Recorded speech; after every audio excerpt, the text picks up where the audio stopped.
Hello दोस्तों, आज गुप्ता धाम की यात्रा पर चलते हैं। महाशिवरात्रि केवल एक पर्व नहीं है, यह एक द्वार है और हर द्वार खतरनाक होता है क्योंकि द्वार पार करते ही पुराना घर पीछे छूट जाता है। यदि सच में इस रात जाग गए तो तुम्हारा पुराना व्यक्तित्व, तुम्हारी पुरानी पहचान, तुम्हारे पुराने बहाने सब गिरने लगेंगे। इसलिए पहले ही सावधान कर दूं, यह कथा मनोरंजन नहीं है, यह भीतर उतरने का निमंत्रण है। मैं तुम्हें एक कहानी सुनाता हूँ। हिमालय की तलहटी में एक युवा साधक आया। वह शिव को पाना चाहता था। उसने वर्षों तक मंत्र जपे, व्रत किए, उपवास रखे। एक रात, महाशिवरात्रि की रात, वह एक वृद्ध सन्यासी के पास पहुंचा और बोला, मुझे शिव चाहिए। वृद्ध मुस्कुराया और उसे एक दीपक दिया। कहा, इस दीपक को लेकर पहाड़ की गुफा में जाओ और पूरी रात जगो। युवक चला गया। गुफा में घोर अंधकार था। दीपक की लौ काँप रही थी।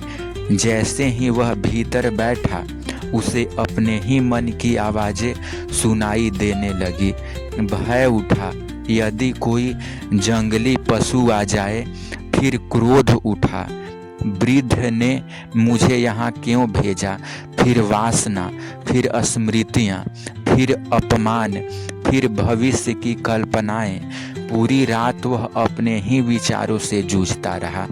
सुबह लौ बुझ चुकी थी। वह भागता हुआ सन्यासी के पास लौटा और बोला, मुझे शिव नहीं मिले, केवल मेरा पागल मन मिला। वृद्ध हंसा और बोला, पहली बार तुम सही दिशा में आए हो। शिव मिलने से पहले तुम्हें अपना मन मिलेगा। जो उससे भाग गया वह कभी शिव तक नहीं पहुंचा। समझो इस कथा को। महाशिवरात्रि की रात गुफा बाहर नहीं है, वह तुम्हारे भीतर है।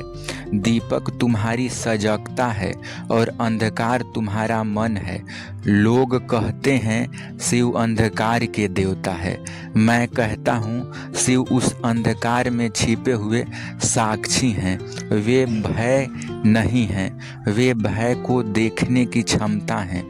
वे क्रोध नहीं हैं, वे क्रोध के पार की शांति हैं। लेकिन जब तुम भीतर उतरते हो, पहले वही सब उठेगा जिसे तुमने दबाया था। इसलिए बहुत से लोग साधना से डरते हैं। वे कहते हैं शिव की मार्ग रहस्यमय है, भयानक है, शमशान का है। शमशान बाहर नहीं, तुम्हारे भीतर है, जहाँ तुम्हारी पुरानी धारणाएं जलनी है।